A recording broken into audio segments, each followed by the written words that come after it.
네, 안녕하세요. 상황실장 성시원입니다. 부산에서 자신의 아내와 자녀를 39년간 때리고 학대해온 남성이 구속됐습니다.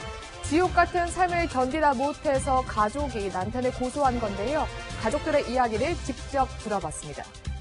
군 복무 중 여성으로 성전환 수술을 한 부사관이 장기 복무를 희망하고 있다고 합니다. 가능할까요? 어제에 이어서 남은 궁금증들을 풀어보겠습니다.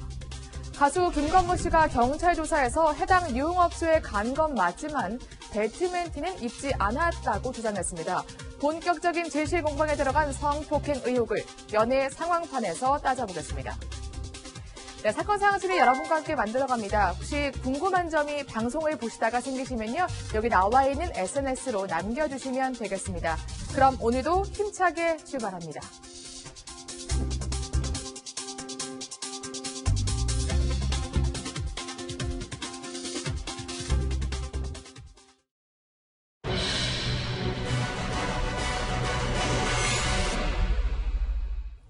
네, 금요일에 네 분과 함께하겠습니다. 오윤성 순천향대 경찰행정학과 교수, 백상문 변호사, 전지현 변호사, 그리고 이은후 취재팀장이 나와 있습니다. 어서 오세요. 네, 안녕하세요. 네, 무려 39년간 아내와 두 자녀를 학대해온 남성이 구속됐습니다. 집안이 지옥 같았고 희망이 없었다는 가족들의 이야기를 직접 들어봤습니다. 이 팀장, 먼저 어떻게 이 사건이 드러나게 된 거예요? 네, 이 아내가 네. 경찰에 직접 고소를 하면서 이 끔찍한 악행이 드러났는데요. 부산에 거주하는 이 60대 남편은 2015년부터 지난해까지 60대 아내를 12차례 이 상습 폭행한 혐의를 받습니다. 이 아내는 갈비뼈가 부러지고 어깨에 근육이 찢어지는 등 아주 심각한 이 부상을 입었고요. 네. 이 아내가 이혼을 결심하고 겨우겨우 경찰에 고소를 했다고 하는데 이 고소를 하는 날도 심지어 이 폭행이 일어났다고 합니다. 네. 지금 폭행 당한 상처를 보고 계신데 일부는 약간 잔인한 장면이 있어서 저희가 블러 처리를 조금 했습니다. 그러면 무려 39년이나 이러한 잔혹한 폭행을 참아오신 거예요? 우리가 이제 일제 36년이라고 그러잖아요. 네. 거기에다 3년을 더 더한 거죠. 이 사람들한테는 거의 지옥이라고 볼 수가 있는데, 사실 이 가해자, 즉 남편 같은 경우는 이 아내에 대해서 결혼 초부터 이제 그 폭행을 사용을 했었습니다. 네. 그런데 이제 그것이 계속적으로 이어졌고, 특히 이제 한 20년 전부터는 그게 좀 더 심해졌는데요. 술이라든가 인터넷 게임에 빠져가지고 이제 그때부터는 이제 그 폭행의 빈도라든가 강도라든가 이런 것들이 훨씬 더 심해졌고, 거기에다가 욕설, 성적 학대까지 아주 그냥 그 지옥 같은 나날을 보냈다라고 합니다. 네. 폭행 장면을 저희가 보여드릴 수는 없고 폭언 정도가 어느 정도였는지 직접 한번 그 목소리를 들어보겠습니다. 그게 문제야. 그런 그런 타고 되면서 더 나서고 받고 하나. 그래, 니나 사람 아니라 니나. 네, 다른 녹음도 마찬가지입니다. 사실 더 상스러운 말이 많아서 들려드릴 수 있는 말이 얼마 없는데요. 근데 이렇게 폭력의 손길이 아내뿐만이 아니라 자녀 애들까지도 미쳤다고요. 네, 어떻게 친자식한테 이렇게까지 할 수 있는지 모르겠는데 이 부부에게는 아들하고 딸이 있었어요. 근데 이 아버지가 아내만 폭행했을 뿐만 아니라 아들과 딸에게도 심한 폭행을 가했는데 그게 어느 정도였냐면은 손발을 밧줄로 묶고 수건으로 재갈을 물린 네. 다음에 전깃줄을 휘둘러서 폭행을 하기도 했고요. 뿐만 아니라 학교를 못 가게 하고 온라인 게임 머니를 벌게 하는 바람에 아이가 학교에서 그 출석 일수가 안 되니까는 퇴학을 당하는 일까지 있었다고 합니다. 네, 그러니까 아들이 아버지 때문에 퇴학을 당했다는 거죠. 네. 정말 믿기지가 않는데 이 팀장 그뿐만이 아니라 폭행, 폭언도 문제지만 사실상 가장 역할을 하지 않았다고요. 네, 전혀 하지 않았다고 합니다. 네. 집에서 술을 먹거나 온라인 게임만 계속했다고 하는데요. 이렇게 가장 역할을 안 하고 또 월세 수입이 있긴 했는데 이 한 달에 60만 원 정도에 불과하다 보니까 이 아내 혼자 결국 생계와 양육을 모두 떠맡아야 했습니다. 그런데 이 아내, 이 집에 있는 것보다 차라리 일하러 가는 게 낫다고 했어요. 왜냐하면 이 집에 남편과 함께 있는 게 더 지옥 같아서 이 남편에게 맞고 얼굴이 망가지든 멍이 들든 일하러 매일 나갔다는 겁니다. 그때만큼은 좀 벗어날 수 있었으니까요. 네. 아버지는 그런데도 미안한 기색이 없었다고 합니다. 이 자녀의 목소리 한번 들어보시죠. 어머님한테는 손찌검과 주먹과 발인데 저희한테는 기본적인 그 때리는 거는 몽둥이였어요. 야구 방망이나 그런 게 최대한 선호하는 게 있었고 부러지면 이제 새로운 몽둥이가 갈아지고 엎드려 붙이고 때려요. 엎드려 붙이고 때리는데 한 밤 7시 시작하면 짧을 때 2시간 길면 다음날 아침까지 내가 너희를 이렇게 때린 건 네가 뭘 잘못했기 때문이고 이렇게 교정하기 위해서 너를 사랑 만들기 위해서라는 늘 널 고치기 위해서 내가 때린 것이다. 이렇게 합리화를 했다고 합니다. 가족들의 오죽하면요. 집을 지옥으로 표현했습니다. 39년이라는 세월을 어떤 심정으로 참아오셨는지 가늠조차 저희는 되지도 않는데요. 하지만 그 오랜 시간 이혼이나 혹은 경찰 신고는 꿈도 꾸지 못했다고 합니다. 맞아 죽을 것 같을 때는 안 좋은 생각도 하고 태어나서부터 지금까지 한 번도 희망이나 하는 걸 가져본 적이 없어요. 제 동생은 4살 동안 3번을 했거든요. 너무 심한 집은 신고 못 해요 절대.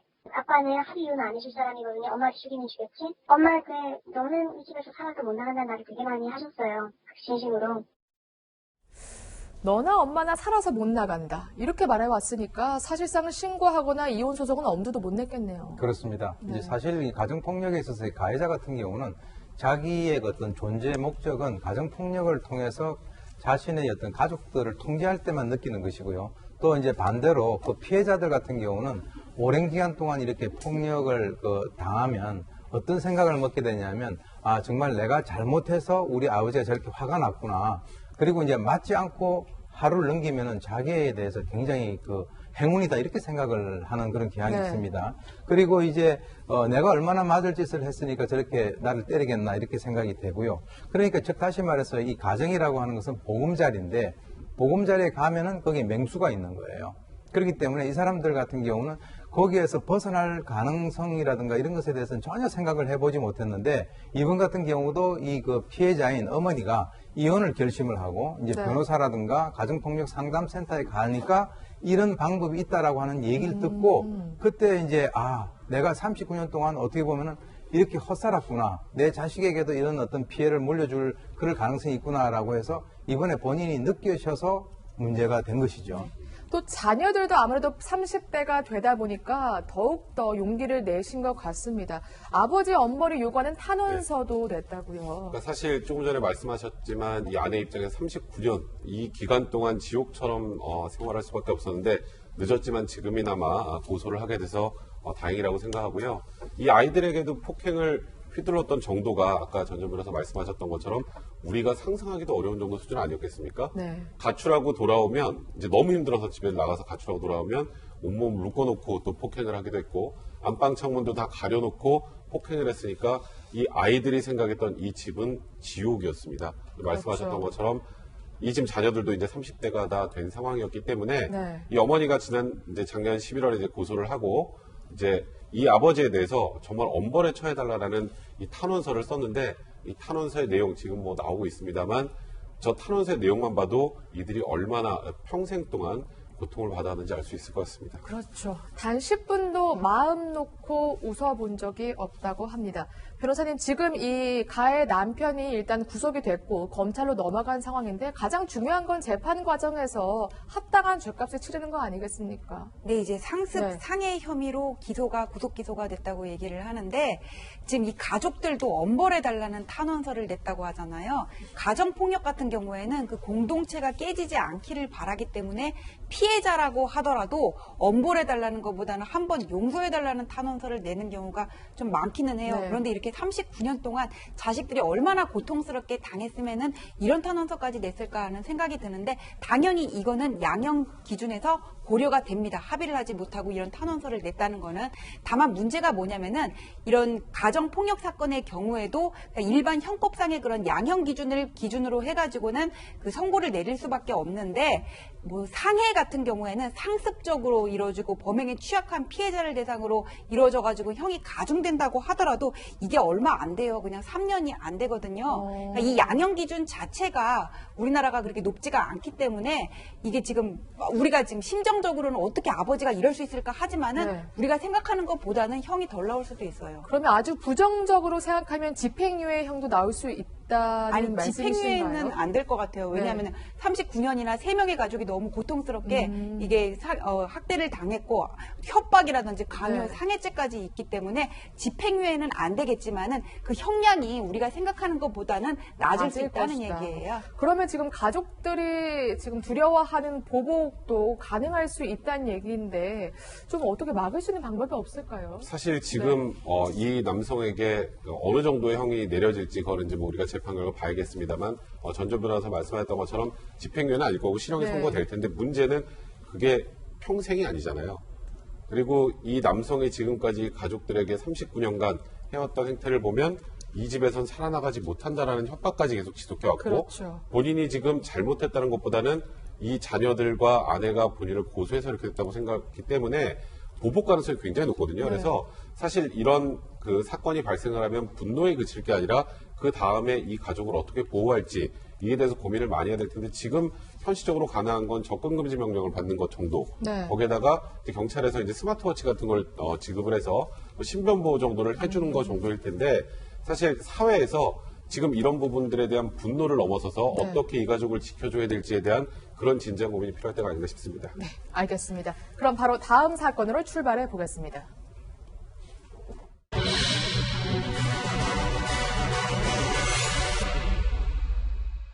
네, 창군 이래 처음으로 트랜스젠더 군인이 탄생할까요?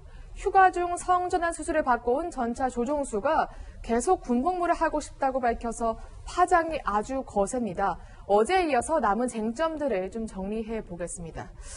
이 팀장, 첫 번째 쟁점이 어떻게 현역 군인이 입대 전도 아니고 복무 중에 성전환 수술을 받을 수 있냐 이 점인데 어떻게 지금 나타나고 있습니까? 네, 이 군 복무 네. 중에 이 말씀하신 전차 조종수였던 이 하사가 허락을 지난해 11월 육군 본부로부터 공식적으로 받았다고 하고요. 네. 이 성전환 수술을 받고 오겠다면서 이 19일간의 휴가를 좀 긴 휴가죠. 이 휴가를 신청을 한 건데 이게 받아들여진 겁니다.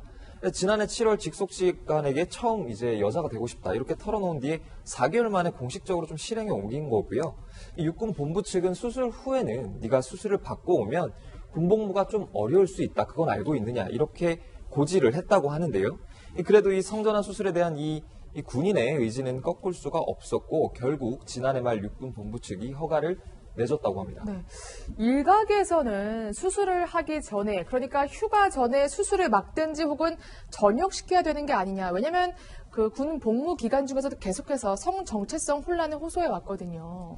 그렇습니다. 작년 이제 7월 달에 이제 먼저 상담을 하는 과정에서 알게 됐고, 또 11월 달에 이제 그 해외여행을 19일짜리를 받아서 나갔다라고 하는 것은 이미 군에서 다 알고 있기 네. 때문에 제가 보는 견지에서는 군에서 이러한 그 사태를 스스로 자초한 것이 아닌가라고 생각이 들어요. 그 이유가 뭔지는 예를 들어서 지금까지 이런 것들은 안 된다라고 해가지고 아예 처음부터 그러면 부적격 심사를 해가지고 이 사람을 그러면은 그 내보내든가 뭐 이렇게 했었어야 되는데 뭐 어려울 수가 있다 이렇게 애매모호한 얘기들을 했지 않습니까? 뭐 그 얘기들을 보게 된다면 지금 이제 들리는 말에는 해당 여단장이라든가 육군 총장 그리고 국방부 장관까지 다 보고가 됐다라고 하는데 그러면 그 지휘선상에 있던 그 수많은 사람들이 과연 이런 사태가 될 때까지 6개월 동안 과연 뭘 하고 있었는가? 라고 하는 것이 상당히 좀 그 안타까운데요. 제가 볼 때는 지금 군의 관례 비춰보면은 성전환 수술을 허용하기 이전에 군복무 부적격 심사를 통해 가지고 조치를 할 수가 있고 또 왜 그러냐면요. 이게 이제 남성 여성을 갖다가 뽑는다라고 하는 그런 것들도 다 이제 인력 계획에 의해서 뽑는 것이거든요. 네. 그러니까 지금 뭐 지난번에 그 송영무 장관 때는 옆에 뭐 보좌관 같이 데리고 다니던 그 군 인권센터의 임 소장이라는 사람이 있는데 이번에도 이제 그와 관련돼 가지고 이제 얘기를 한 것으로 보입니다. 근데 왜 그쪽에서는 군 인권센터라고 하면 군에서 만든 것 같이 이렇게 느끼는데 그게 아니거든요.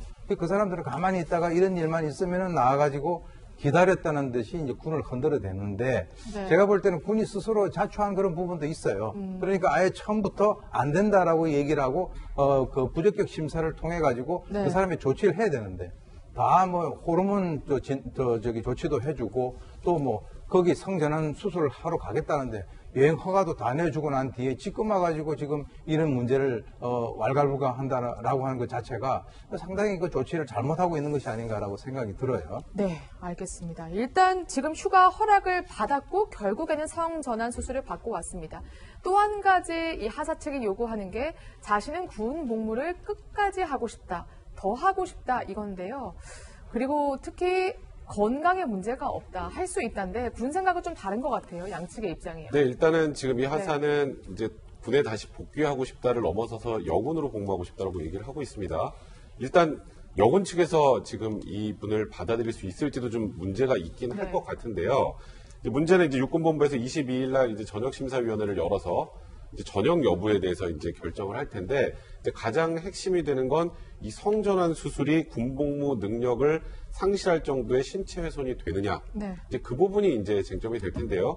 성전환 수술에서 이제 성기를 절단한 경우에는, 이 경우에는 이제 업무에 지장을 좀 줄 정도의 신체 훼손이라고 일단은 이제 군 측에선 보고 있는 것 같은데, 이제 의학적으로만 판단을 한다면, 뭐 호르몬 그 요법 등 대처법 등을 통해서 한다면 사실 이제 일상생활이나 활동이나 이런 부분들에서 크게 문제가 없기 때문에 이 건강상의 문제는 없어서 군복무가 가능하다는 입장도 있어서 이 역시 논란이 되고 있는 상황입니다. 네, 이 남성은 성별 정정을 신청했고요. 판결 때까지 전역 심사를 미뤄달라고 요청했습니다. 하지만 군 당국은 예정대로 오는 22일 전역 심사위원회를 열어서 전역 여부를 결정할 예정이라고 하는데요.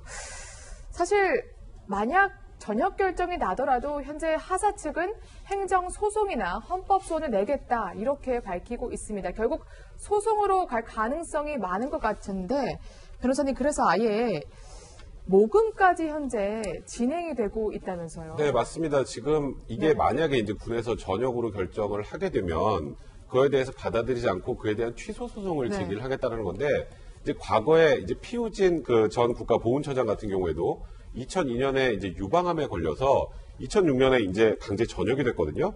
그런데 신체적으로는 전혀 문제가 없다라고 해서 그 전역 처분에 대해서 취소 소송을 제기해서 승소 판결을 받은 적이 있습니다. 그리고 어쨌건 이번 사건도 이 성소수자와 관련된 또 인권 문제로 지금 일단은 지금 이 제기가 되고 있는 상황이다 보니까 이 소송 과정에서 아까 제가 말씀드렸던 것처럼 이제 군인으로서의 그 행동을 할 때 신체 능력 상실이 이 정도라면은 반영이 되는 것이냐, 내가 도저히 군인으로서의 생활할 수 없는 것이냐 관련해서 건강적으로 이제 의학적으로만 본다면 건강상의 문제가 크게 없는 걸로 지금 얘기가 나오는 상황이라, 사실 이제 최악의 경우에는 이제 뭐 최악이라는 표현은 제가 죄송합니다만 군 입장에서 최악의 경우는 전역 처분을 내렸는데 그게 재판을 통해서 취소가 될 수도 있겠죠. 최악의 경우는. 그러니까 현행법상 지금 성소수자란 이유로 직원 해고가 불법이라는 거잖아요. 그래서 지금 변호사님도 말씀하시길 약간의 승소 가능성, 그러니까 이 하사가 이길 가능성을 언급하신 것 같아요. 그러니까 이길 가능성은 그냥 가능성은 다 열어둬야 되겠죠. 그러니까 뭘 이긴다 지금 이렇게 단정하신 거는 아닌 것 같고, 그러니까 뭐 성소수자라는 이유로 불이익을 받을 수도 없고 해고도 할 수 없어요. 일반 사무직의 경우라면. 근데 이거는 지금 군대라는 특수성이 있는 거잖아요. 그렇죠. 그래서 이 사람의 군인으로서의 역할뿐만 아니라 뭐 이 사람은 성적 자기결정권, 행복추구권도 주장할 수 있겠지만은 군대는 단체 생활을 하는 데란 말이에요. 그러면은 다른 여군들이, 아까 우리가 방송 시작하기 전에 그런 얘기도 잠깐 했지만, 다른 여군들이 이걸 어떻게 받아들이겠냐, 불편함은 없을까, 같은 이렇게 동료로서 단체 생활을 해야 되고 뭐 이렇게 취침도 같이 해야 되고 하는데 이걸 어떻게 받아들일지 문제도 같이 생각을 해봐야 될 것 같거든요. 그래서 판결이 어떻게 날지는 모르겠지만은 가능성은 다 열어봐야 되겠지만 쉽지 않은 결정일 것 같습니다. 네, 지금 뭐 중요한 말씀 해주셨는데 이게 정말 단순히 뭐 서류상의 문제가 아니라요.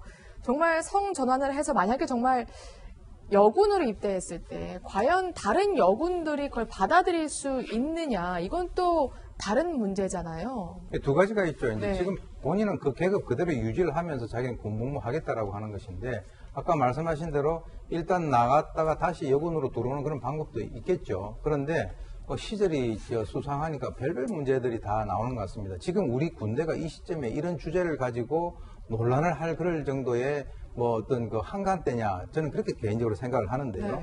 사실 그 군에 있어서 인력 정책이라고 하는 것은 남녀를 구분해 가지고 다른 기준으로 간부를 선발하게 됩니다. 그렇기 때문에 본인은 이제 남성으로 들어왔잖아요. 그러니까 다시 말해서 군하고 계약 조건을 맺을 때 나는 남자로서 군에서 근무를 하겠다라고 들어온 거거든요. 네. 근데 그 계약 조건을 파기한 거예요, 본인이. 그렇기 때문에 어떻게 보면은 그 남군과 여군이라고 하는 그 이 성에 있어서의 역할을 기대하는 것이 군에서는 다를 수가 있단 말이에요. 근데 본인이 그것을 갖다가 파기를 했기 때문에 거기에 대한 어떤 그 유책성이 있다라고 저는 보고요. 그리고 지금 이제 국방부령 심신장애자 전역 규정이라는 게 있어요. 네. 거기 보게 되면 이 성기를 제거한 자는 전역 심의 대상인 바로 심신장애 상급에 해당이 되니까 육군 같은 경우는 규정에 의해서 전역심사위원회를 열어가지고 만약에 군 조직에 필요한 사람이다라고 하면은 남겨놓을 것이고 그렇지 않으면은 본인이 군 생활을 갖다가 더 이상 할 수 없도록끔 전역 조치를 할 것으로 저는 보는데 제가 볼 때는 답은 간단해요. 군 조직에서 필요한 사람이냐 아니냐. 아까 말씀하셨지만은 과연 이 여성들이 여군들이 그러면 그 전까지는 남군인데 그 다음번부터는 그러면 샤워장을 같이 쓸 수가 있어요. 숙소를 같이 쓸 수가 있어요. 심정적으로 그렇다는 네, 말씀이시죠? 적어도 이제 우리가 남들에게 폐를 끼치지 않고 살아가는 것이 굉장히 중요한데 이 사람은 왜 군에 들어와가지고 본인이 이렇게 논란을 일으키는가 이해를 하기가 어렵습니다. 네. 일단 뭐 해당 하사는 군복무에 지장이 없다 이런 입장입니다만 이런 일각의 지적도 굉장히 강하게 일고 있습니다. 이 팀장, 이게 사실 우리나라에는 뭐 처음 지금 논란이 불거진 거지만 외국에서는 이미 있어 왔고 또 실제로 일부 나라들은 성전환 수술을 한 남성 혹은 여성들을 허락하기도 한다면서요, 군복무를요. 네, 그렇습니다. 네. 이 나라마다 기준이나 상황이 좀 다른데요. 이 미국이 특히 논란을 많이 겪었던 나라고요. 그래요? 이 오바마 전 대통령이 자신의 임기 때 이 인권 침해를 좀 문제를 삼아서 트랜스젠더의 신병 입대를 허용을 했습니다. 그 전에는 이런 사실이 드러나면 이 강제 전역을 시켰었는데요. 그런데 대통령이 트럼프 현 대통령으로 바뀌고 이 상황이 다시 한번 변합니다. 이 트랜스젠더는 미군에 허용하지 않는다 이런 것이었습니다. 뭐 치료에 세금이 들고 군대 내에 이제 분열도 좀 조장한다 뭐 이런 이유였는데요. 이 전 세계적으로 좀 살펴보면 현재 18개 국가가 이 트랜스젠더를 포함한 모든 성소수자의 군복무를 허용하고 있고요. 이 네덜란드나 독일 같은 경우를 보면 사회적으로 많은 논란을 겪은 뒤 최근에야 허용한 나라입니다. 네. 군대에서 제3의 성을 어떻게 바라봐야 할지 그야말로 사회적 논의가 필요해 보입니다. 그러면 바로 다음 사건으로 출발해 보시죠.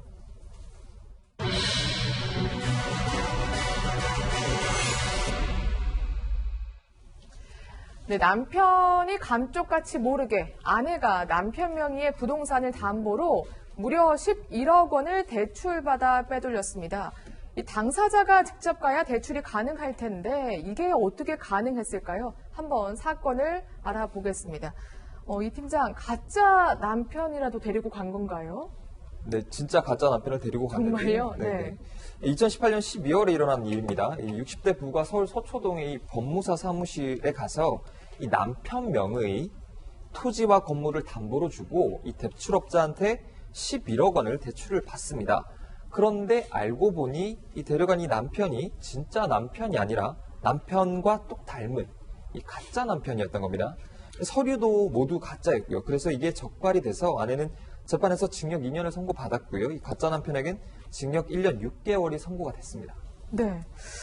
근데 어떻게 가짜 남편, 엄연히 얼굴도 다를 텐데 어떻게 이게 가능하죠? 그러니까 네. 내가 돈을 빌리면서 이렇게 담보를 설정하려면은 먼저 필요한 게 등기 권리증, 뭐 인감 도장이 있어야 되잖아요. 근데 이거를 부부 관계에서는 아내가 남편 허락 없이 그냥 가지고 와가지고는 허락이 있었어요. 그럴 수도 있으니까 남편 신분증도 필요하고 또 이렇게 남편이 위임했다는 위임장이 없으면 네. 남편이 직접 와가지고 이거 내 거예요 이런 거를 증명하는 그런 수단이 필요한 거 아니겠습니까? 그러니까 등기 권리증 있고 인감 도장 있고 신분증 있고 그 남편이 직접 있으면은 대출은 가능한 거란 말이에요. 그렇죠. 남편이 직접 안 오더라도 남편하고 닮은 사람, 이 사람이 남편하고 똑같이 생겨가지고는 제3자가 봤을 때 오인할 수 있으면은 속일 수가 있는 거잖아요. 그렇죠. 그래서 이 사람들이 남편을 데리고 온 게 아니라 남편하고 닮은 사람을 찾았던 겁니다. 처음에 이렇게 찾았던 사람은 남편하고 닮기는 했는데 이분이 탈북자여서 억양 때문에 들통날 것 같으니까 다른 사람을 또 다시 찾았거든요. 네. 근데 문제가 뭐냐면 이 다른 사람은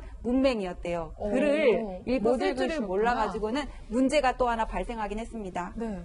그러니까 얼굴은 진짜 남편과 똑 닮았는데 안타깝게도 지금 글을 못 쓰신다는 거 아니에요? 글도 못 읽고. 그러면 어떻게 했어요? 그러니까 이제 문맹은 그 연습을 통해서 극복이 될 수가 있습니다. 왜 그러냐면 이 대출을 위해서 사전에 교육을 갖다 시켰어요. 그래가지고 이제 그 진짜 남편의 주민등록번호라든가 주소 등을 전부 다 외우게 하고 또 실제로 이제 부동산 담보 대출 관련되는 그 장소를 사전에 방문을 해가지고 예행 연습도 하고 뭐 이런 식으로 해가지고 본인이 이제 그 순간적인 것은 모면을 할 수가 있었는데요. 이 과정에서 이런 여러 가지 그 교육을 시키는데 도움을 줬던 공범들이 존재를 하고 있는 것이죠. 네. 이렇게 정말 노력을 기울여서 남편 몰래 11억 원의 대출 받았지만 들통이 났고 결국 처벌까지 받게 되는데 궁금한 게 변호사님, 만약에 이 11억 원 다 써버렸으면 남편이 대신 갚아야 돼요? 남편이요? 그러니까 네. 대신 그러니까 갚는다는 남편은 거는 피해자잖아요. 그러니까 남편이 네. 대신 갚는다는 거는 남편 명의로 설정한 그 저당권을 실행할 수 있는지 그 문제인데 그거는 무권리자 처분행위예요. 그러니까 남편이 권리자인데 내 허락도 없이 지금 마음대로 설정해 놓은 거잖아요. 그럼 이거는 원인행위 없으니까 그냥 남편은 말소 청구를 하면 되고 대출을 실행한 사람들은 그 사기친 사람들한테 돈 내놔라 하고 손해배상 청구를 하면 됩니다. 아, 그러니까 이 경우에는 은행에 간 게 아니라 법무사 사무소에 가서 이걸 진행했는데 결국에는 법무사 사무소가 책임을 지게 되는 거예요? 아니죠. 그건 지금 아니에요? 말씀하셨던 것처럼 법무사 같은 경우에 아까 이제 뭐 서류까지 전부 다 위조를 했다는데 그게 이제 위조 내용이 너무 조악해서 너무나 쉽게 할 수 있는 걸 간과한 측면이 있다면 모르겠습니다만 원칙적으로 이 아내와 이 사건에 가담했던 공범들이 이제 책임을 져야 되는데 말씀하셨던 것처럼 일단 남편은 전혀 모르게 이제 나머지 3명이 이 일을 해놓은 것이기 때문에 남편이 뭔가를 부담한다기보다 이 대출을 한쪽에서 이 아내하고 이 공범들에게 이 지금 어쨌건 이 대출 관련해서 이 관련된 그 등기 같은 게 무효가 되면 본인들이 손해를 보잖아요. 이제 이 나머지 가해자들에게 이 돈을 받아야 되는 상황이 되는 거죠. 그러면 사실 근데 사건의 발단은 결국에 그 해당 법무사가 그 얼굴이 식별하지 못해서 생긴 문제도 있는 거잖아요. 근데 법무사는 책임을 지거나 뭐 처벌을 받거나 그러진 않습니까? 사실 이거는 법무사를 속인 3명의 잘못이지. 그렇죠. 법무사한테 그걸 속이려고 마음 먹고 와서 법무사는 말 그대로 관련된 서류 체크해서 그냥 이제 등기해주는 게 이제 그게 본인의 업무인데 이것까지 이 사람이 맞는지 아닌지 개별적으로 확인하는 것까지 부여하기는 좀 어렵다고 봐야 될 것 같습니다. 네, 알겠습니다. 저희가 실시간으로 질문 받고 있는 거 아시죠? 방송을 보시다가 여러분 궁금한 점이 생기시면 평소처럼 여기 나와 있는 SNS로 남겨주시면 되겠습니다.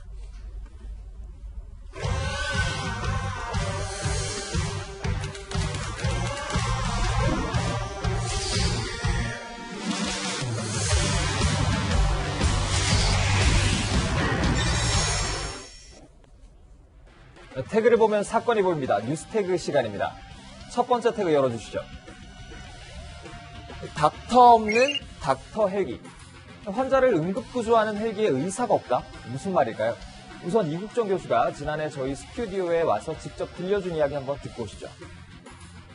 시끄러운 것 때문에 이제 주민분들이 좀 불편하신 것도 이해는 되지만 파일럿하고 캐빈 크루들 그리고 의료진들이 타고 있잖아요. 의사, 간호사, 그리고 구조사 이런 사람들이 목숨을 걸고 출동하는 사람들도 있고 그러니까 그런 걸 좀 이해를 해주셨으면 하는 마음은 있습니다. 그러니까 닥터 헬기로 대표되는 응급 구조 헬기는 환자를 옮기는 가장 빠른 수단일 뿐 아니라 응급처치를 하기 위해서 목숨을 걸고 그 안에 의료진들이 탑승한다. 그러니까 반드시 필요하다. 이런 말입니다.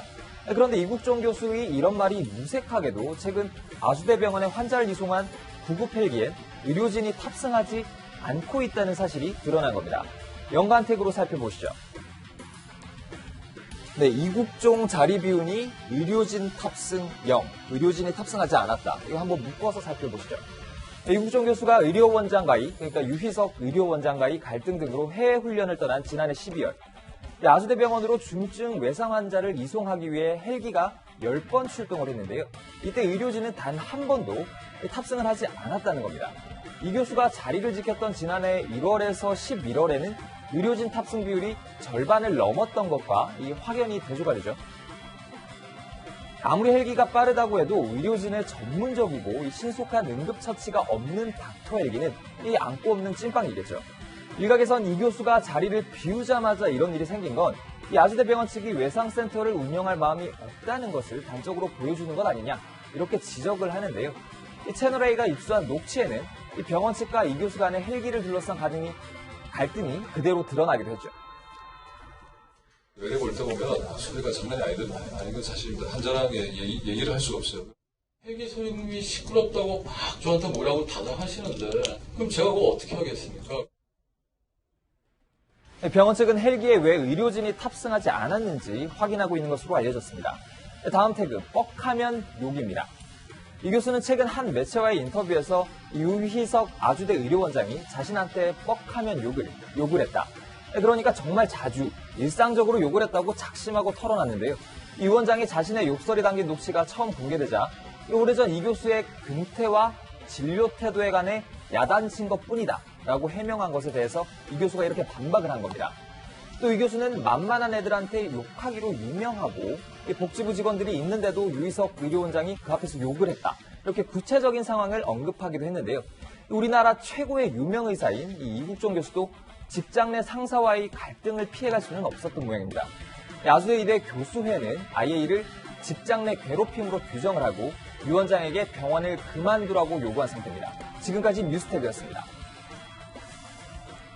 네, 그러면 세상 돋보기 시간인데요. 첫 번째 돋보기는 경고 무시한 대가입니다. 여러분 영상으로 바로 확인해 보시죠. 지난 14일 서울 시내 도로를 달리던 대형 굴착기가 오른쪽으로 방향을 틀더니 서서히 차선을 가로질러 주유소로 들어갑니다. 화면은 잘 보이지 않지만 이 과정에서 인도를 지나던 여자 초등학생 한 명이 굴착기에 치여 숨지고 말았습니다. 이 팀장 이해가 안 되는 게 지금 사고로 숨진 초등학생은 인도를 건너고 있던 거고 그런데 훤한 대낮이었잖아요. 네, 굴착기 운전자는 뭐 말씀하셨던 것처럼 기름을 넣기 위해 이 주유소로 진입을 하다 사고가 났다. 이렇게 진술을 했습니다. 대로와 주유소 사이에 인도가 있어서 그곳을 지날 수밖에 없었다. 이런 취지인데요. 이 과정에서 이렇게 지나는 과정에서 이 아이를 보지 못하고 이 사고를 냈다는 겁니다. 경찰은 이 운전자에게 구속영장을 신청할 계획입니다. 네. 그러니까 일부러 아이를 친 것이 아니라 주유를 하려고 들어가다가 사고가 났는데 난 아이를 보지 못했다. 이건데 글쎄요. 운전자의 말 그대로 믿을 수 있을까요? 뭐 일단 그 본인이 그 의도는 고의성은 없는 걸로 보입니다. 왜냐하면 지금 그 술을 마시지 않은 것으로 확인이 됐고요. 그리고 이제 근데 중요한 것은 뭐냐면 저 사람이 아마 상당히 그 부주의하게 지금 이 굴착기라고 하는 것은 근본적으로 보통 일반적인 차량하고 달라서 굉장히 그 본인이 잘 그 보지 못하는 사각지대가 있을 수 있거든요. 거기다가 지금 아까 나온 그 필름을 보시면 그 2개 차선을 가로질러서 들어갔단 말이에요. 그러니까 이제 그 상황에서 아이가 몸도 작으니까 못 봤을 가능성도 있고 또 이제 보게 되면 일단 거기에 이제 진입을 하려고 하면 일단 그 스톱을 하거나 또는 뭐 서행을 하면서 천천히 브레이크를 밟고 가야 되는데 지금 이제 보면은 브레이크 밟는 것 없이 그대로 그냥 들어가 버렸단 말이죠. 그러니까 아이 같은 경우는 거기 있으면서 정말 그 피할 겨를도 없이 그런 어떤 피해를 당했는데 경찰이 지난 1월 13일에 교통사범에 대한 그 신병조치 개선 방안이라고 하는 것을 발표를 했습니다. 거기에 보게 되면 노인, 아동 등 이 사회적 약자가 교통사고 피해자가 되는 그런 경우에는 피의자 신병을 적극적으로 확보를 한다라고 하는 그런 방침 하에서 지금 이 사람은 교통사고 처리 특례법 위반 혐의로 구속영장을 신청하고 지금 정확한 사고 원인을 조사 중입니다. 네, 일각에선 도로의 특성을 지적하시는 분도 있습니다. 사진을 한번 함께 볼까요?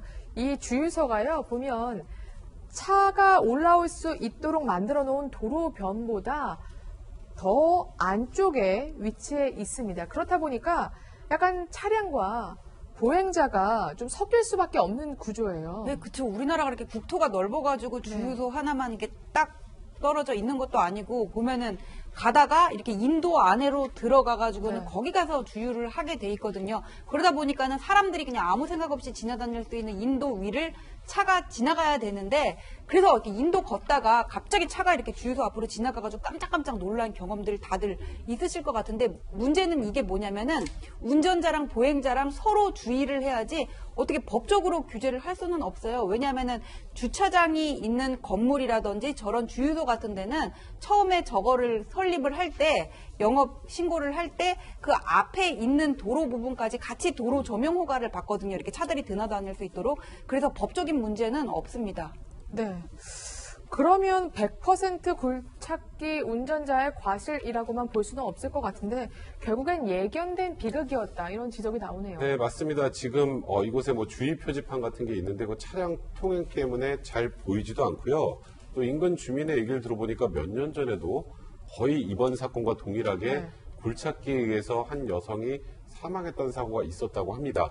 그리고 보시면 아시겠지만 굴착기는 높은 그 차기 때문에 바로 앞이 잘 안 보일 수가 있거든요. 네. 그렇다면 저곳에서 그와 관련된 그 주의 표지판 하나뿐만 아니라 뭔가 다른 지금 보세요. 지금 저 상황에서도 인도하고 차들이 섞이기 때문에 여러 가지 문제가 발생할 수 있기 그렇죠. 때문에 사고가 없었던 것도 아니고 있었다면 그에 네. 대한 뭔가 다른 대책들이 좀 추가로 있었어야 되는데 이런 게 전혀 없었다라는 거. 이것도 역시 예고된 인재가 아닌가. 물론 굴착기 기사가 도로를 가로질러면서 브레이크를 전혀 밟지 않고 전방을 제대로 주시하지 않은 그 책임이 가장 크겠습니다만 네. 이런 사고가 자주 발생한다면 무언가 다른 대책들도 내놨어야 됐을 텐데 단순하게 그때와 지금은 달라진 거 없이 달랑 주의 표지판 하나만 있었다는 거 그런 건 좀 문제가 있다고 봐야 될 것 같습니다. 알겠습니다.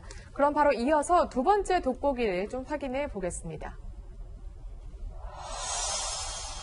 네, 홍보냐 배려납니다. 여러분 너무 좋아하시는 그 포방터 돈가스집 아시죠? TV에 나와서 아주 화제가 되었는데 이번에는 방송법 위반 논란이 불거졌어요. 저 프로 아마 보신 네. 분들 굉장히 많을 겁니다. 백종원 더본코리아 대표가 진행한 예능 프로그램이죠. 백종원의 골목식당. 저도 가서 먹어보고 싶을 정도로 저 보고만 그렇죠. 있어도 네. 가고 싶잖아요. 궁금하죠. 그리고 저기 지금 네. 보시면 아시겠지만 사람들은 새벽부터 줄을 서고 북새통을 이룹니다. 네. 그런데 저 프로가 그 당시에 시청률도 동시간대 1등이었는데요. 문제는 네. 문제를 제기한 측에서는 분명히 방송법에는 방송사업자가 방송 광고와 방송 프로그램이 혼동되지 아니하도록 명확하게 구분해야 함에도 불구하고 사실상 70분 동안 저 포방터 돈가스 집을 광고한 광고 방송 아닌가?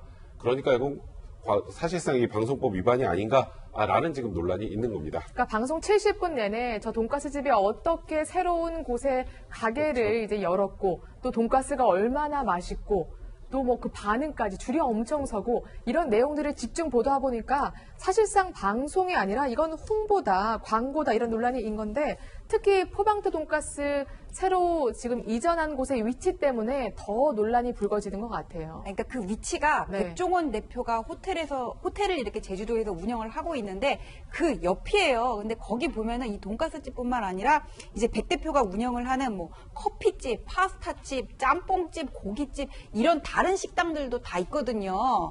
그러다 보니까 이게 전체적으로 백종원 대표가 운영하는 업체를 광고한 효과가 지금 나타나게 됐는데 이것과 관련해가지고 백종원 대표는 지금 내가 운영하는 업체 같은 경우에는 이미 2년 전부터 3개월치씩 예약이 꽉 차 있기 때문에 홍보할 필요가 없었다 이렇게 얘기를 하고 있고 담당 프로의 PD도 이 포방터 돈가스집을 예전처럼 또 다른 식당이 있는 그런 골목에다 갖다 놓으면은 또 민원이 발생하지 않겠냐. 그래서 생각 끝에 여기다가 포방터 주인이 이주를 할 수 있게끔 그렇게 조치를 취한 것이지 우리는 광고 목적은 없었다. 그렇게 해명은 하고 있습니다. 네.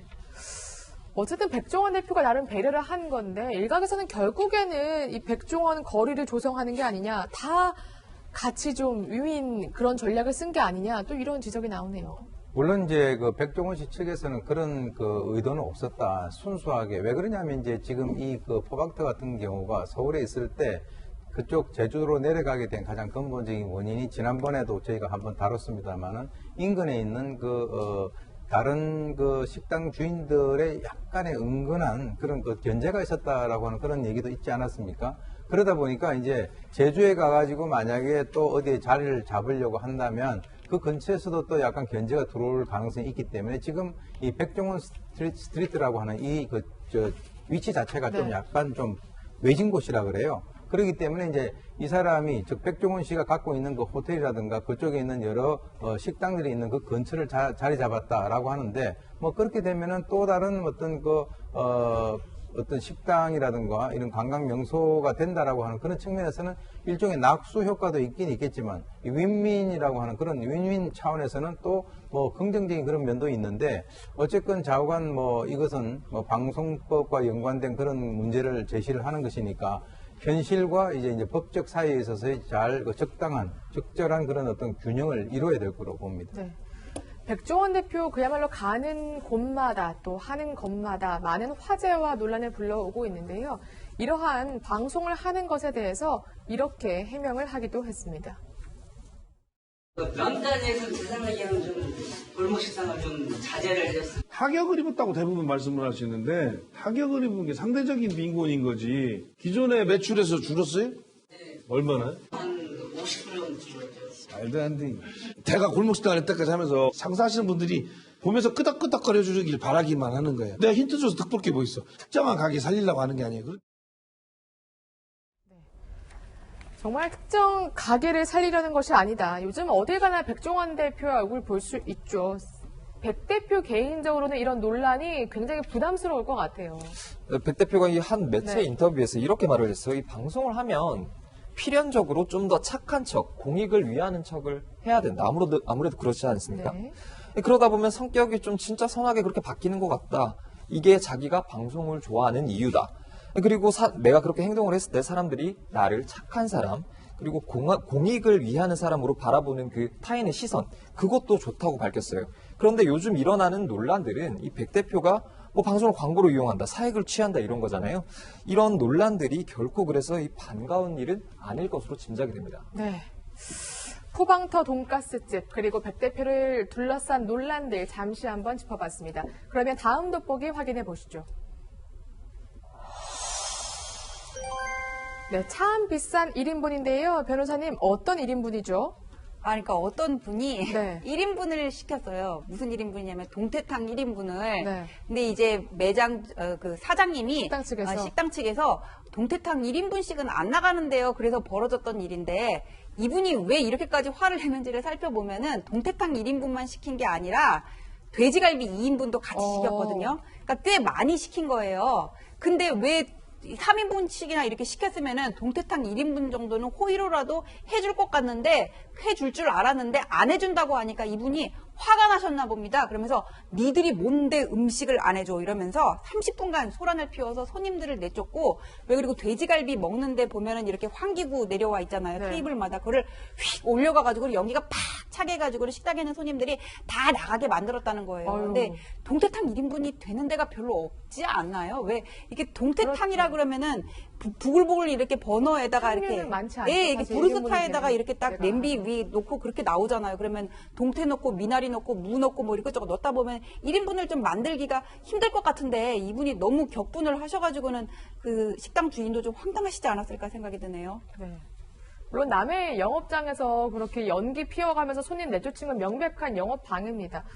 하지만 글쎄요, 그 1인분 해줄 수도 있지 않나 이런 생각이 들기도 하고요. 그래서 이분이 혼자 네. 들어가서 그렇게 뭐 돼지갈비 2인분하고 동태탕 1인분을 시켰는지 그건 모르겠습니다만 일단 본인의 입장에서는 적어도 이제 그 3인분을 시켰으니까 네. 내가 딱 들어가가지고 동태탕 2인분이 되는데 나는 1인분만 주세요라고 얘기를 했었으면 그것이 좀 뭐 거절하는 것이 기분이 덜 나빴을 수도 있었었는데 사실 그렇다고 해서 이거 직원 같은 경우는 주인이 시키는 대로 규정에 의해서 할 수밖에 없는 상황이잖아요. 그럼 보통 사람 같으면은 이제 거기에서 그럼 내가 1인분 되는 데를 가야 되겠다라고 나오면 되는데 이분 같은 경우는 그렇게 뭐 행패를 부렸다라고 하니까 좀 특이하다고 저는 봅니다. 네.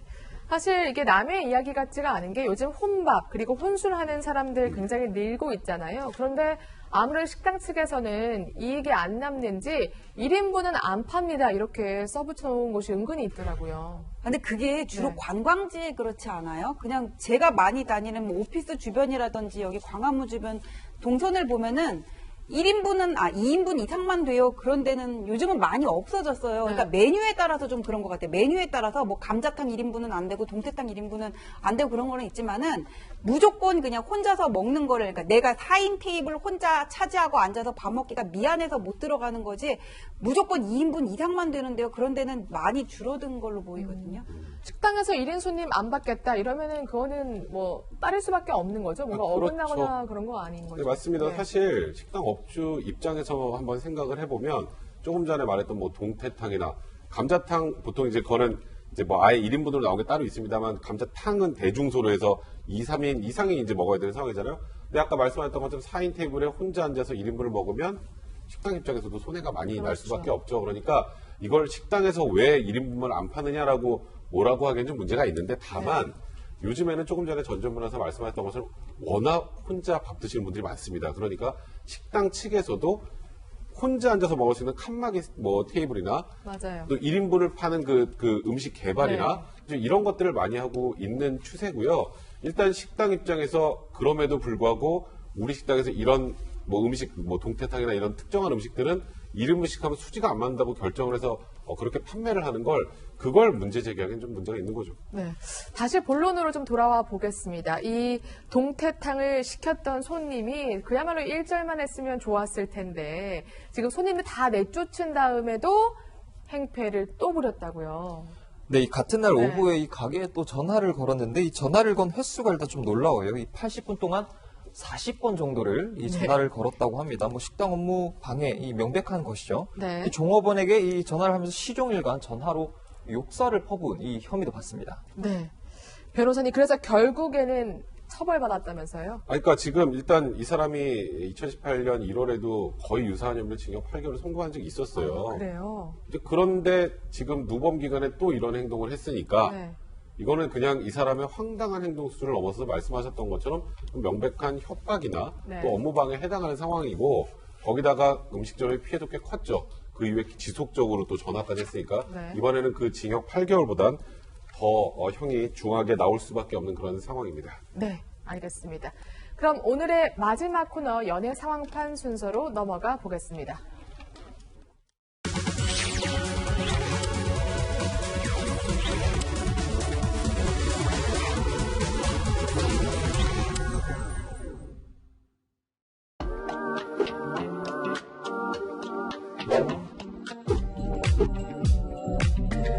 하루빨리 진실이 밝혀졌으면 좋겠습니다. 심려를 끼쳐들어서 대단히 죄송합니다.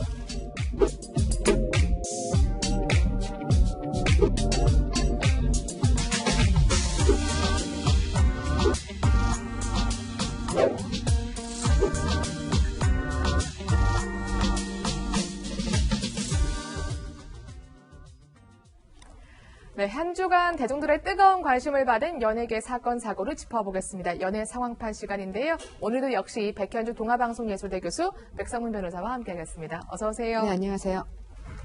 네, 오늘 첫 번째로 살펴볼 소식은 서세원 씨인데요. 아주 그야말로 오랜만에 근황이 전해졌어요. 근황이 공개적으로 전해진 건 오랜만인데요. 네. 뭐 언론 취재 기자들 사이에서는 어디서 어떻게 살고 있다더라 정도까지는 다 알고 있었습니다. 근데 캄보디아로 아예 지난 연말에 이주를 해버린 것은 공개적으로 알려진 게 처음인 거죠. 그렇군요. 5살짜리 딸이 있는데 네. 그 딸의 존재에 대해서도 사실 2016년경부터 다시 조금 소문이 피어오긴 했었습니다. 네. 그러면 캄보디아에서 지금 그럼 무슨 일 하시는 거예요? 지금 정말 희한하게 처음에는 한 5년 전부터 캄보디아의 어떤 도시건설과 관련돼서 좀 관심이 있어서 왔다 갔다 하다가 2년 전부터 계속 조금 더 빈번하게 다녔었고요. 네. 근데 캄보디아의 문화부 장관이 네. 또 제안을 해서 방송국 사업에 뛰어들게 된 겁니다. 방송국이요? 지상파, 네. 스포츠 TV를 만들면 어떻겠느냐라고 서세원 씨한테 제안을 했다고 그러고요. 한 보도에 따르면 또 심지어는 12개 나라에서 경합을 했었는데 서세원 씨가 이 사업권을 따게 되면서 매우 정말 이례적이다라는 평이 있다고 하고 일단 지금 송출을 준비하고 있는 상황인데 다음 달에 방송사 건물 짓는 거 착공에 들어가고 1년 정도 후에는 완공이 된다. 이렇게 전해지고 있습니다. 아, 그래요? 근데 사실 예전에 재혼설도 나왔었는데 사실 이렇게 재혼이 확인된 건 아직 아니었잖아요. 그런데 지금 뭐 새로운 아내라고 해야 되나요? 아내와 5살 딸과 캄보디아로 갔다는 거 보면 거의 뭐 이제 새 가정을 꾸렸다 이렇게 보면 되겠네요. 지금은 그렇죠? 그렇게 봐야겠죠. 지금 말씀하셨던 것처럼 전처였던 서정희 씨하고는 2015년에 그 당시에 이혼을 했고요. 거기에 이제 일남일녀를 두고 있는 상황이었는데 그리고 2016년에 용인의 타운하우스에서 또 이 아이를 안고 있는 그런 모습들이 포착이 됐는데 말씀하셨던 것처럼 그러면 이혼 이후에 재혼을 했느냐 그거는 명확하진 않았죠. 뭐 법적으로 어떻게 됐는지는. 근데 지금 말씀하셨던 것처럼 캄보디아 가서 지금 이런 사업까지 하고 가족과 함께 이주했다고 하는 걸 보면 뭐 사실상 재혼을 한 것으로 봐야 되지 않을까 싶네요. 네. 혹시 뭐 결혼식을 뭐 진행하셨다든가 아니면 뭐 혼인신고를 했다든가 뭐 이런 얘기는 전해지는 게 있습니까? 결혼식에 대한 얘기는 네. 없는데요. 지금 전에 자막 나왔듯이 강남의 한 교회에서 지난 여름에 아이와 지금 살고 있는 분과 네. 같이 또 동반 나와서 간증을 했는데 아, 그래요? 간증을 하는 중간에 이제 휴대폰 알림이 울려서 네. 서세원 씨가 밑에 있게 내 아이가 요즘에 유튜브 같은 걸 보고 있는데 네. 뭔가 알림을 설정했는지 중간중간 이런 알림이 온다. 이런 표현을 한 적도 있었고 기자들이 사실 그 용인 인근에 타운하우스 쪽에 사실 빈번하게 취재를 갔었습니다. 근데 한 또 보도에도 나오기도 했는데요. 그 아이가 100일 무렵에는 지인분들, 이웃분들을 초대해서 같이 식사를 하기도 했다고 하니까 네. 이쯤 되면은 새로운 가정을 꾸린 게 맞다. 그러네요. 혼인신고까지 하지 않았을까. 아이가 같이 드러난 상태이기 그렇죠. 때문에 그렇게 추측이 가능할 걸로 보입니다. 네, 지금 뭐 새 가족들과 함께 캄보디아에 자리를 잡는 것으로 추정이 되는데 실제 앞서 말씀하셨지만 지금 방송국 사업뿐만이 아니라 그 전에 분양 사업도 꽤 성공적으로 하셨다면서요? 지금 말씀하셨던 것처럼 네. 이 캄보디아의 방송사도 설립을 하고요. 또 하나는 신규 건축 중인 올림픽 메인 스타디움 옆 정문 옆에 만평 부지에 뭐 아시아 최고라고 합니다. 100층 높이의 레지던스를 건립하기로 지금 계약까지 한 상황이니까 방송계는 떠났지만 네. 서세원 씨가 사업으로는 지금 뭐 우리가 아직까지는 뭐 이 사업이 성공했다 안 했다 단언할 건 그렇죠. 없습니다만 확인도 어렵고, 완전히 사실. 이제 사업가로 네. 제대로 변신한 게 아닌가 이렇게 봐야 될 것 같습니다.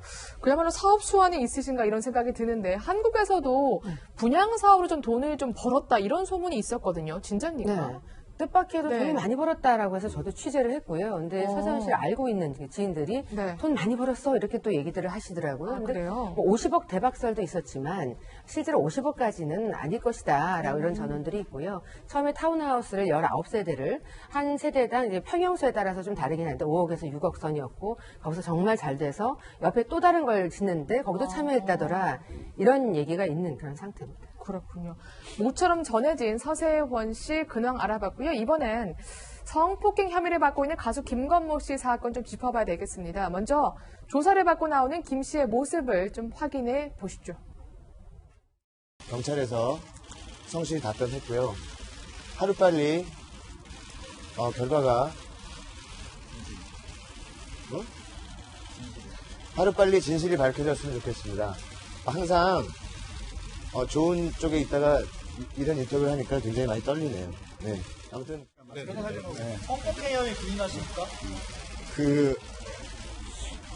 많은 분들이 추측하고 상상하는 것들과 다른 여러 가지 사실들이 있습니다. 그리고 처음 이 문제를 제기하고 말씀하신 분들과 그분들의 말씀과 다른 여러 자료들을 제출을 했습니다.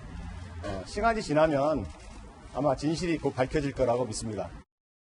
네, 김건모 씨가 처음 포토라인에 섰을 때 뭐 유흥업소에 갔다, 아니다 이렇게 직접 언급을 하지 않았는데 경찰 조사 내용 알려진 바로는 유흥업소에 간 건 맞다 이렇게 인정을 했다고 하죠. 네, 맞습니다. 네. 그래서 저도 어느 정도까지 지금 현재 이 상황에 대해서 부인을 하고 있는지 알 수 없었는데 네. 일단 오늘 언론 보도를 보니까 그 유흥업소에 간 것은 맞지만 뭐 성관계 내지 성폭행은 전혀 없었다라는 취지의 얘기입니다. 네. 지금 이 사건 같은 경우에 사실 이 고소인의 이야기, 그러니까 사실 말 그대로 고소인의 진술의 신빙성 문제가 어찌 보면 가장 중심이 되는 그렇죠. 사안이기 때문에 그 신빙성을 소위 탄핵할 수 있는 자료들을 얼마나 많이 제출했고 입증을 할 수 있는지 그게 이번 사건의 관건이라고 해야 될 것 같습니다. 네, 일단 김건모 씨의 진술 내용을 하나하나 차근차근히 좀 뜯어보겠습니다. 먼저 유흥업소에 간 건 맞지만 매니저랑 계속 네. 같이 있었고 특히 150만 원을 결제했다 네. 이 얘기를 했더라고요. 이거 왜 한 거죠? 일단 매니저하고 네. 둘이 계속 같이 있었다. 그러면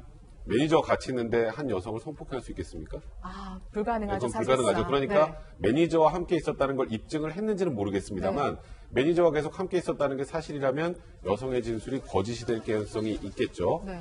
또 하나는 이제 김건모 씨가 그날 이제 그 총 술값으로 한 150만 원 정도가 나왔다라는 네. 결제 내역을 이제 증거로 제출했는데 150만 원은 굉장히 큰 돈이잖아요. 그렇죠. 근데 이제 저 업소가 굉장히 비싼 곳인가 네. 봅니다. 그래서 저곳에서 우리가 지금 알고 있는 건 굉장히 많은 여성이 들어왔는데 네. 그 중에 이 고소 여성이 마음에 들어서 다 나가라고 하고 성폭행을 했다라는 게 이제 고소 사실인데 그러면 이 돈으로 안 된다는 거죠. 아주 간단하게 말하면 이 소음이와 단둘이서 다 나가라고 술을 마실 수 있는 정도가 되려면 150만 원 가지고는 절대 안 된다, 불가능하다, 그보다 훨씬 비싸다. 네. 그러니까 이것도 역시 피해자 진술의 신빙성을 조금은 떨어뜨릴 수 있는 그런 자료라고 판단한 것 같습니다. 그럼 경찰이 좀 확인을 해야 되겠네요. 정말 150만 원으로 여자 없이 이 술집에서 술 먹는 게 가능할지. 아마 그런 것들은 네. 이미 김건모 씨 측에서도 그 관련돼서 다 증거자료 추가로 제출을 했을 겁니다. 그냥 네. 단순히 이것만 내면서 이거는 그렇게 마실 수 있는 술값이 아닙니다라고 주장하는 게 아니라 다른 간접사실들과 함께 아마 제출을 한 것으로 보입니다. 또 하나의 이제 쟁점이 배트멘트입니다. 여러분 아실 겁니다. 당초 고소 여성이요.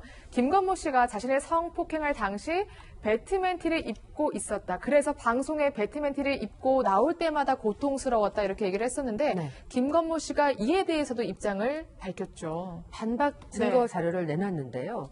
그 문제가 됐던 유흥 주점에 가기 전에 그 행적이 있었을 거 아닙니까? 그 행적지에서 자신의 CCTV, 자신의 모습이 찍힌 그 CCTV를 자료를 제출을 했는데 그때 나는 배트멘티를 입고 있지 않았다라고 하면서 그 자료를 제출한 거죠. 근데 이 대목에서 아쉬운 대목은 아니 왜 그 유흥주점에 들어갈 때 모습의 CCTV가 증거자료로 없을까? 찍히지 않았던 걸까? 아니면 못 찾은 걸까? 등등 여러 가지 의구심이 남기는 합니다. 그렇네요. 그러니까 술집에 딱 들어갈 때 무슨 옷을 그렇죠. 입고 있었는지 아마 CCTV가 있으면 확인이 가능할 텐데. 네네. 근데 저는 궁금한 게 이 사건에서 배트멘티가 사실 그렇게 중요한 핵심 증거가 되나요? 저는 굉장히 중요한 자료라고 그래요? 생각을 하는데요. 왜냐하면 이번 사건은 2016년 8월 사건입니다. 그리고 아까 그 술집 안에 있는 CCTV 냈으면 좋았을 거라는 얘기하셨는데 그거는 지금 아마 없을 거예요. 그래서 내고 싶어도 내지 못했을 것 같고 이제 문제가 뭐냐면 이제 피해 여성의 이 고소장을 제가 정확히 읽어봐야겠습니다만 일단 나오는 건 배트멘티를 입고 있었고 그 이후에 계속 그 배트멘티를 입고 나오는 방송 모습이 굉장히 보기 힘들었다라는 건 이 모양이 사실상 본인에게 트라우마가 됐다는 건 그 당시 상황을 명확하게 기억한다는 뜻 아니겠어요? 근데 만약에 그 당시에 김건모 씨가 배트멘티를 입을 수 없는 상황이었다면 그럼 여성의 진술의 신빙성은 엄청나게 떨어질 수밖에 없죠. 근데 그러다 보니까 저 배트멘티가 이제 어떤 업체에서는 2016년 8월엔 존재할 수가 없는 배트멘티다라는 얘기가 나오는 건데 이제 만약에 저 부분이 어느 정도 이제 김건모 씨 주장이 사실로 확인이 된다면 이거는 저 고소영 측의 진술의 신빙성을 떨어뜨리는데 굉장히 중요한 내용이 될 수 있습니다. 네. 그렇다면 사실 그동안 김건모 씨는 아무런 입장도 내지 않았는데 유흥업소 간 건 인정했단 말이죠. 그건 굉장히 나름의 진전이라고도 볼 수 있을 것 같은데 왜 그렇게 인정을 했을까도 사실 궁금하거든요. 처음에 최초 이 사건이 불거졌을 때 많은 분들이 궁금했던 거는 김건모 씨 정말 유흥업소로 갔는지 안 갔는지 빨리 밝혀주세요. 이 부분이었었거든요. 근데 결과적으로는 간 건 맞다였어요. 성폭행은 아니지만 간 건 맞다. 그렇다면 왜 그랬을까? 저희가 봤을 때는 일단 GPS를 그 추적기를 떼서 경찰에서 그걸 면밀하게 들여다본 걸 저희가 다 알고 있잖아요. 그러면 경찰은 이미 행적에 대해서 다 살펴봤을 거라는 생각을 하고 거기에 대해서 인정을 해야 된다라고 판단한 게 아니었을까 이런 생각이 들기도 합니다. 네. 일단 김건모 씨 처음으로 12시간 가까이 경찰 조사를 받았습니다. 그리고 경찰은 그 피해를 주장하는 여성도 아주 꼼꼼하게 조사를 한 것으로 알려져 있는데 변호사님 이제 그러면 다음 단계가 뭐예요? 뭐 거짓말 탐지기들 쓴다 뭐 이런 얘기도 있던데요. 근데 사실 거짓말 탐지기 조사는 뭐 본인이 응해야 할 수 있는 거고요. 그리고 거짓말 탐지기 조사를 한다고 해서 그게 유죄의 증거로 사용될 수도 없는 상황 아니겠습니까? 일단 이번 사건의 핵심은 그러니까 과거 2016년 8월 사건이기 때문에 물적 증거나 무슨 뭐 이게 목격자가 있는 것도 아니고 지금 시점에서는 결국 피해자 진술의 신빙성이 어느 정도 인정되느냐가 사안의 가장 중점이 될 수밖에 없습니다. 물론 경찰에서는 지금 피해자 진술 굉장히 상당히 일관성 있다고 합니다만 김건모 씨께서는 그게 사실이 아니라고 얘기를 하면서 아까 말씀드렸던 무슨 150만 원짜리 영수증 그 직전에 찍혔던 배트멘티를 안 입고 있었던 본인의 모습 이런 것들을 지금 제출하고 있는 거거든요. 이제 이런 소위 말하는 간접 증거들이 이제 이 여성이 주장하는 고사실이 맞는지 아닌지 일관성 있는지 없는지를 판단할 수 있는 자료가 될 텐데 결론적으로 김건모 씨는 이제 소환은 이번 한 번으로 끝날 것 같지는 않고요. 지금 일각에서는 뭐 대질신문 얘기도 지금 나오는 상황이라 한 번 정도 추가로 조사를 한 이후에 말 그대로 기소 의견으로 검찰에 보낼지 아니면 불기소 의견으로 보내고 그 다음 단계에서 여성의 무고에 관련된 조사를 할지 이 부분에 대해서는 향후 좀 조사가 좀 지켜봐야 될 것 같습니다. 네, 알겠습니다. 바로 다음 소식으로 넘어가 볼 텐데요. 연예계를 발칵 뒤집어 놓은 휴대전화 해킹 파문입니다. 그런데 주진모 씨 말고도 다른 톱스타들도 협박을 받고 있었다고요. 그러니까 저희가 주진모 씨 사건이 너무 이제 충격적으로 다가오니까 그렇죠. 처음에 그 보도가 나올 때 나왔던 그 말을 기억을 잘 못했던 거예요. 네. 그러니까 경찰에서 이미 한 10여 명의 뭐 아이돌을 비롯해서 뭐 유명 셰프 또 다른 연예인 등등 해킹, 휴대폰 해킹과 관련된 조사를 지금 내사를 하고 있다라는 네. 그 한 줄의 문구가 있었는데 그것이 이번에 또 드러난 거죠. 근데 아직까지는 이니셜로 보도가 됐는데 일단 그 특정이 된 부분에 있어서 많은 분들이 막 퍼즐 조각을 또 맞추고 있어서 2차 피해가 있을까 좀 걱정이 되는데 최근까지 그 개봉했던 영화에서도 맹활약을 했던 배우다. 네. 또 이제 어떤 여배우라든지 뭐 여성 연예인하고 뭐 추문과 관련된 문자 내용도 있다더라. 이번에 이것이 공개되면 뭐 주신모 씨 때보다도 더 큰 파장이 있을 거다. 뭐 이런 식으로 또 나오니까는 또 많은 분들이 2차 피해까지 우려되는 상황이 벌어지고 있는 거예요. 그러니까 누리꾼들이 누구냐 막 이렇게 지금 의문을 가지고 추적을 하고 계신 것 같은데 피해 당사자는 엄연한 피해자잖아요. 얼마나 맞습니다. 고통스러우실까 생각이 지금 말씀하셨던 것처럼 실명 보도나 네. 비실명 보도가 나오더라도 본인을 좀 추정할 수 있는 자료들이 나온다면 네. 사람들이 벌써 지금 누군지 찾고 있는 상황 아니겠습니까? 그러니까 지금도 굉장히 이것 때문에 심적으로 고통을 많이 겪을 것 같은데 주진모 씨와 동일하게 해커에게 이제 말 그대로 본인의 뭐 문자나 사생활 네. 관련된 부분들이 이제 해킹이 된 상황이고 지금 이 연예인에게는 지금 알려진 바로는 10억대 이상의 돈을 요구를 했었다고 합니다. 그래요? 그래서 이제 이 부분과 관련해서 이건 도저히 뭐 10억을 주고 그걸 뭐 도저히 막을 수 있다고 장담도 못 하는 거고 그건 안 된다 싶어서 이제 경찰에 신고를 했고 경찰에서도 이 지금 연예인의 실명이 알려지면 안 되기 때문에 이제 비공개로 해서 지금 조사를 하고 있는 상황인데 근데 문제는 이러다가 이제 누군가라는 이름만 공개가 돼도 또 굉장히 많은 이체 피해가 우려되기 때문에 사실 이 당사자 입장에서 좀 굉장히 심적으로 힘든 상황이 아닐까 싶습니다. 지금 해커들 수법 살펴보면 당사자를 먼저 협박한 다음에 협박이 통하지 않으면 가족들 협박하고 이것도 통하지 않으면 내가 언론사에 제보하겠다 이렇게 협박하는 것으로 알려져 있는데 네. 실제로 그런 메일이 오기도 하나요? 메일이 오는 경우도 있고요. 뭐 네. 전화가 오는 경우도 있고 팩스가 들어오는 경우도 있고 다양한 경로를 통해서 제보는 들어옵니다. 그런데 제보자의 신원이 어느 정도 신빙성이 있는지도 면밀히 살펴봐야 되고요. 그리고 내용이 혹시 악의적인 의도를 가지고 한 것인지 아니면 실제 어떤 일이 있는 것인지 공익성 여부를 또 따져봅니다. 그래서 이것을 취재를 해야 될지 말아야 될지 여러 가지 살펴보는데 어떠한 경우에는 약간 앞뒤 순서가 다르긴 합니다만 당사자에게 이런 걸 알고 있느냐라고 물어보는 경우도 있고요. 아닌 경우에 공익성이 더 높다라고 판단이 들면 취재를 다 하고 나서 합의를 안 하더라도 보도를 하는 그런 경우도 있죠. 경우에 따라 다릅니다. 알겠습니다.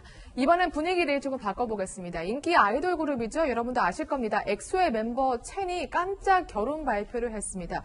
그런데 28살 그리고 전성기 때여서 그야말로 깜짝 발표예요. 보다 아이돌이 네. 한참 아까 말씀하셨듯이 전성기인데 결혼 발표 이건 정말 너무 쉽지 이례적이거든요. 않죠, 사실. 팬덤이 또 크잖아요. 네. 국내외적으로. 근데 일단 축하를 해줘야 될 일이죠. 근데 처음에 자필 편지로 굉장히 평생을 같이 하고 싶은 사람이 있어서 결혼을 결심하고 네. 소속사하고 상의하는 과정에 뭐 여러 가지 일들이 있었다 등등 이렇게 썼습니다. 근데 일부 분들은 정말 많이 축하를 하고 있지만 네. 또 일부에서는 배신감에 또 사로잡혀서 어쩌지 못하는 이런 반응들도 있어요. 네.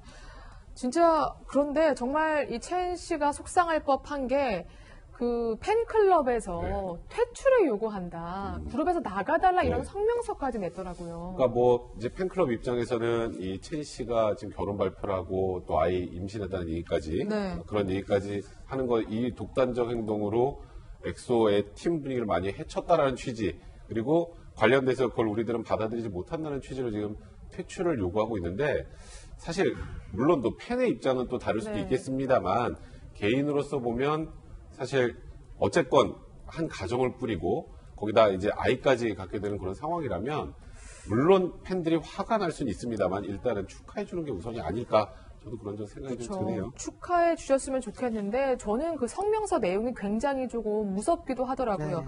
실질적 구매력을 보유한 다수의 유료 회원들이 첸의 탈퇴를 간절히 원하고 있습니다. 탈퇴를 요구합니다. 이렇게 했는데 네. 무엇이 그렇게 속상했을까요? 그러니까 그동안 네. 너무 속았다는 생각을 하는 거죠. 어떻게 감쪽같이 연애도 아니고, 열애설도 아니고, 네. 결혼을 발표하도록 우리가 이렇게 몰랐어? 그러니까 팬들과 소통이 거짓말이었던 거 아니야? 이런 것 때문에 배신감에 사로잡힌 거거든요. 네. 그래서 심지어는 성명서를 내놓고 18일까지 요구한 대로 퇴출을 안 하면, 탈퇴를 안 하면 네. 뭐 시위하겠다, 뭐 이런 입장을 아, 가진 그래요? 분도 있는 걸로 지금 전해지고 있습니다. 네, 알겠습니다. 다양한 연예가 뉴스들 알아봤고요. 저희는 60초 후에 돌아오겠습니다. 네, 방송 개편에 따라서 사건 상황실은 오늘까지만 방송됩니다.